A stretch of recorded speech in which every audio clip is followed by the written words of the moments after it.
Arriver sur place le plus rapidement possible, c'est le challenge numéro 1 des urgentistes du SAMU de Laon. Une gageure dans cette région particulièrement étendue, une difficulté supplémentaire, surtout quand chaque minute est comptée. Franck et ses collègues vont en faire l'expérience cet après-midi. Une jeune fille se serait déboîté le genou. Elle souffre énormément. Il faut intervenir au plus vite. Problème, elle vit dans une zone isolée. On est très loin de l'hôpital.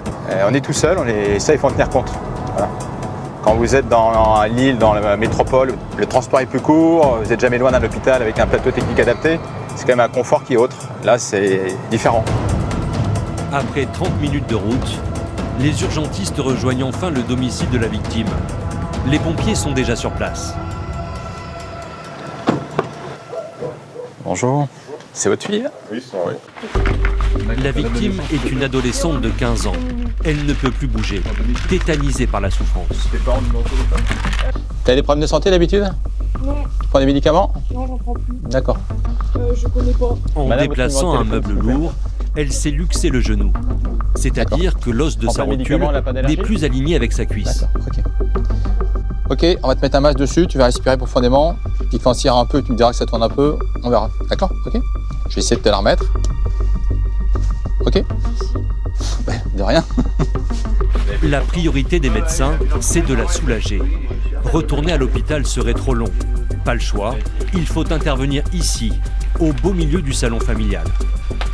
Alors moi je suis l'infirmière, je vais te mettre des fils pour qu'on puisse surveiller ton rythme cardiaque, voir un peu ce qui se passe. Ok, ça fait pas mal, je t'inquiète pas. Christa est infirmière depuis 12 ans. Son rôle est primordial. Elle doit à la fois rassurer les patients et effectuer les soins, quelles que soient les conditions de l'intervention. Pour l'instant, on fait rien, on te met juste le masque, on met des choses pour regarder si tu es bien ventilé, ok? Après, ce qu'il va te faire, c'est que je vais t'allonger la jambe en mettant la rotule dedans, et sans te mettre la rotule dans sa place, d'accord? Parce qu'elle est sortie de sa loge, ok? Ok. Remettre une rotule en place est extrêmement douloureux. C'est le doigt ou le genou? Non, c'est mon genou. Non. Alors les urgentistes lui font respirer du protoxyde d'azote. C'est ce qu'on appelle vulgairement le gaz hilarant. Voilà. Et là, ça permet un état euphorique qui permet de faire des gestes. Voilà. Elle respire bien. D'accord? Ok? Ce genre d'intervention nécessite un travail d'équipe où chacun a son rôle à jouer. Pendant que Franck, le médecin, examine la jeune femme, Alain, l'ambulancier, tente de détourner son attention. Aïe! Bougez pas! C'est trop mal, vraiment, aide-moi! Fais confiance au docteur. C'est pas la première fois que tu fais ça? Non, mais j'ai ressenti. D'accord. Franck a l'habitude de ce geste technique. Par surprise, il l'effectue. C'est tout. Jeune fille, c'est tout. En un millième de seconde, la rotule retrouve sa place. Voilà, on remet la rotule dans sa loge. C'est fini, d'accord? Ok? Ça va mieux là? Ok? Allez, tu bouges pas, on va te mettre une attelle. Vous lui mettez une attelle, s'il vous plaît? D'accord? C'est fini. D'accord? Ta jambe elle est droite, ta rotule elle est remise. On attend 2 minutes et après on va remettre l'oxygène. Un petit peu le masque, le temps que mettre la tête. L'effet de surprise, c'est l'arme secrète des médecins urgentistes. Voilà, L'adolescente commence à peine à reprendre des couleurs. T'as été très forte. Merci. Bah oui. Après, on sait que ça fait mal. Voilà, on lui met une attelle. Elle va aller à l'hôpital, on lui fera une radio, puis il faudra, comme la dernière fois, qu'elle garde son attelle quelque temps, parce que voilà. C'est pas la première fois que tu déplaces la rotule là, du genou? Non, c'est la deuxième fois. Là, à peine on était touché, ça faisait super mal. Ouais, Ça va mieux là? ça va mieux, oui. Bien que très douloureuse, l'intervention de Franck était indispensable. La jeune fille et ses parents vivent dans une commune isolée, loin de tout hôpital. Il aurait été impossible de la déplacer avec la rotule luxée. Allez, on peut enlever tout ça. Finalement, vous êtes obligé d'intervenir parce qu'on ne peut pas le déplacer comme ça. Bon, ben, là, on est à 45 km de Laon. Par la route, il faut un certain temps. La douleur et les secousses, je pense que ça n'aurait pas arrangé son état. Oui, il faut la faire sur place. Ouais. En plus, c'est un enfant, donc on n'a pas le droit d'avoir mal, encore plus les enfants. Voilà, Prêt aux épaules. Attention pour lever. Lever. Posez. Faut avoir l'habitude quand même de réduire, hein. Ça a été rapide. On l'a déjà fait, c'est plus facile. Voilà. Ça sert, c'est normal, hein. Tu t'inquiètes pas. Ça donne chaud aussi. Hein. Même si la rotule a retrouvé sa place, l'intervention n'est pas finie pour autant. Il faut maintenant comprendre les raisons de cette luxation. Vous l'emmenez où là? Aux urgences.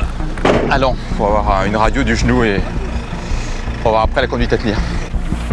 Des ligaments pourraient être touchés et la croissance être impactée. Une prise en charge médicale rapide est donc essentielle. C'est interdit. Dévouer sa vie aux autres, sans jamais rien attendre en retour, c'est la vie que Franck a toujours voulu. Et malgré les difficultés quotidiennes, il ne changerait de métier pour rien au monde. Alors moi j'ai fait médecine parce que j'ai de l'empathie pour les gens. Je considère que les gens sont pas des gens de ma famille. Et je me mets à leur place, donc je soigne les gens comme si c'était quelqu'un de ma famille. Donc je me mets à leur position et l'important c'est qu'ils n'aient pas mal, qu'ils soient rassurés. Les gens sont dans le désarroi, ils ont mal. Voilà. Je suis là depuis un bout de temps, mais à chaque fois, c'est jamais pareil. Voilà. Et les précautions de Franck n'étaient pas vaines. L'orthopédiste de l'hôpital de Laon a confirmé à la jeune fille qu'une opération serait nécessaire pour éviter que cela ne se reproduise. Bonjour.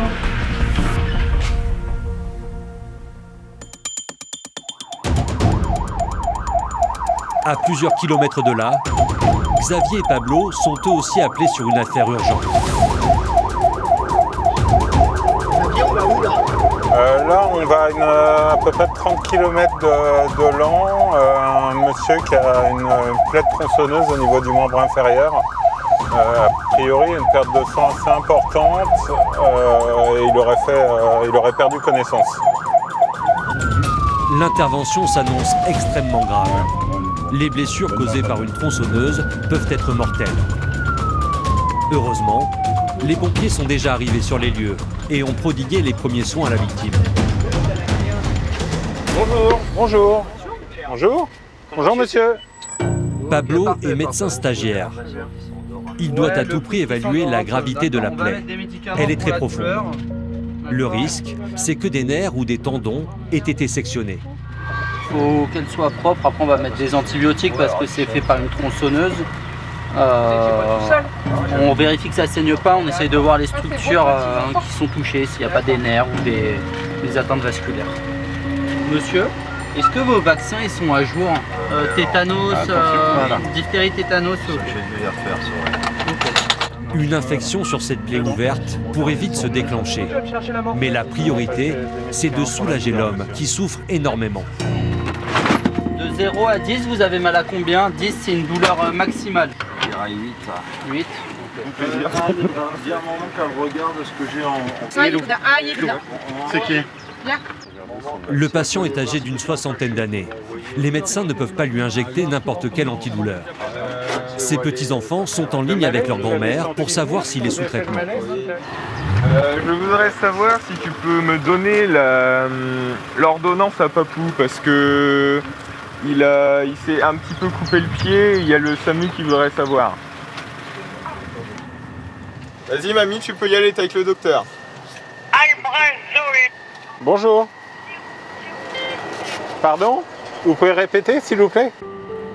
L'homme prend des anticoagulants. S'ils empêchent la formation de caillots sanguins, ils ont l'inconvénient d'augmenter les pertes de sang en cas de blessure. J'avais regardé la quantité de sang pour... Une hémorragie que les petits-fils du patient ont tenté de stopper avec des linges. Et le torchon rouge, le gaz, il était blanc. Ah, ok, d'accord. Les deux adolescents ont prodigué sans hésiter les premiers soins à leur grand-père. Vous avez fait un garrot, c'est ça? Moi j'étais à côté, quand il s'est coupé, directement j'ai été chercher la voiture. Moi je l'ai pris, je l'ai mis dans la voiture. Il a enlevé sa chaussure et puis on a essayé de mettre un torchon pour freiner le sang quoi. Et puis voilà, mais... Bon, vous avez essayé d'avoir les bons gestes, hein? Oui, ça on a appuyé pour éviter que le sang il sorte trop. On a appelé notre mère qui s'y connaît vu qu'elle est cadre. Du coup, on a appelé les pompiers. Oui, aussi en même temps. Ouais. Du coup, on a eu les consignes, ce qu'il fallait faire et c'était mieux pour l'aider.